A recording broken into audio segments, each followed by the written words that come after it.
longtemps que j'avais envie de faire un jeu sur Bruxelles. Mais enfin, on pourrait dire beaucoup de choses sur Bruxelles, je ne savais pas trop quoi. Et en 2010, j'ai vu une émission à la télé qui expliquait que l'Art Nouveau, au niveau architectural en tout cas, est né à Bruxelles, avec Victor Horta. Donc je me suis dit, je vais faire là-dessus. J'aime beaucoup l'Art Nouveau. J'adore voyager, donc j'adore visiter.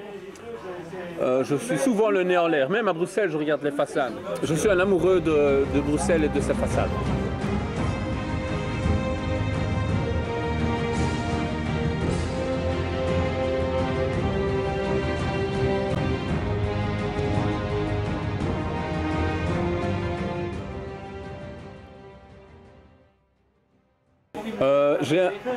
C'est pas un endroit préféré. La maison de Victor Horta, le musée Horta est superbe à dessiner. Le musée des instruments de musique, je ne sais pas si vous l'avez vu, l'hôtel Holdingland était magnifique.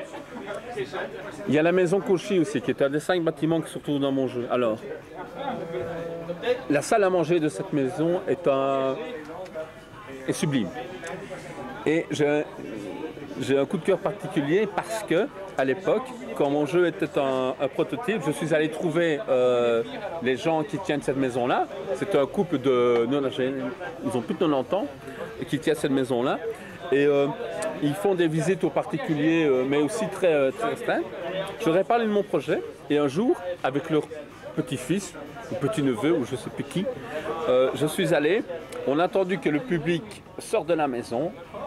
On a fermé et on a, dans cette magnifique salle à manger qui est complètement Art Nouveau, on a déballé les jeux, on a fait une partie, quoi. Donc ça c'est vraiment, et j'avais même pas un appareil photo pour immortaliser ça. Ça c'est vraiment un souvenir qui m'a, enfin c'est un moment qui m'a beaucoup plu, beaucoup ému, et donc c'est un chouette souvenir. Il y a même 2 écoles bien typiques d'Art Nouveau. Il y a la ligne en coup de fouet, qui est Victor Horta, et puis le style géométrique qui est Paul Ancart, qui était aussi un Bruxellois. Donc on pourrait se dire, ben, finalement, c'est quoi alors qui fait l'Art Nouveau? Ce qui définit l'Art Nouveau, ça c'est pas moi qui l'ai pondu, hein, je me suis un peu renseigné, c'est surtout qu'en fait à l'époque, le fer est arrivé dans les maisons particulières et on n'a plus caché, on l'a montré. On a montré toutes les vis, etc. Et c'était ce qui était vraiment nouveau à l'époque. Alors tu avais une poutre en métal, mais elle était cachée à toute la base avec des moulures, plus rien à foutre des moulures. On montre le fer, on montre les rivets, et plus il y a des rivets, mieux c'est. C'est vraiment, c'était une nouvelle conception, quoi. Dans le jeu, il y a des cartes personnages qui sont de vrais personnages historiques d'époque. On a Charles Bulls, qui était bourgmestre à l'époque. On a Emile van der Velde, qui était ministre de la Justice à l'époque. On a Maurice Maeterlinck, qui était un écrivain qui a reçu le prix Nobel. Il y a différents personnages illustres donc, de l'époque. Ernest Solvay et d'autres. Celle-ci représente l'intérieur d'un bâtiment bruxellois, créé par l'hôtel Van et Velde, créé par Victor Horta. Et l'autre, en fait, représentait la façade d'une maison en construction. Donc le côté Art Nouveau était moins représenté.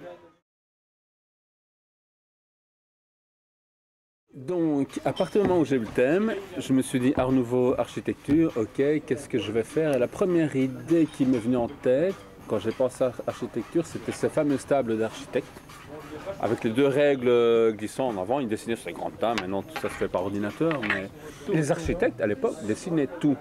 Dans l'hôtel Solvay, qui se trouve avenue Louise, qui est de Victor Horta, il y a 250, je ne sais pas compter, hein, quand j'ai fait la visite, c'est le guide qui nous a à peu près 250 poignées de tiroirs, de portes, etc., clinches, qui sont toutes différentes, mais c'est un film, hein, dessiné par Victor Horta. Le mec qui n'a passé son temps à dessiner 250 en tapé, il n'y a plus aucun architecte qui va faire ça aujourd'hui. Mais, donc, voilà. Et ça prenait une dizaine d'années pour construire et pour dessiner et construire une maison comme ça coûtait un fric dingue.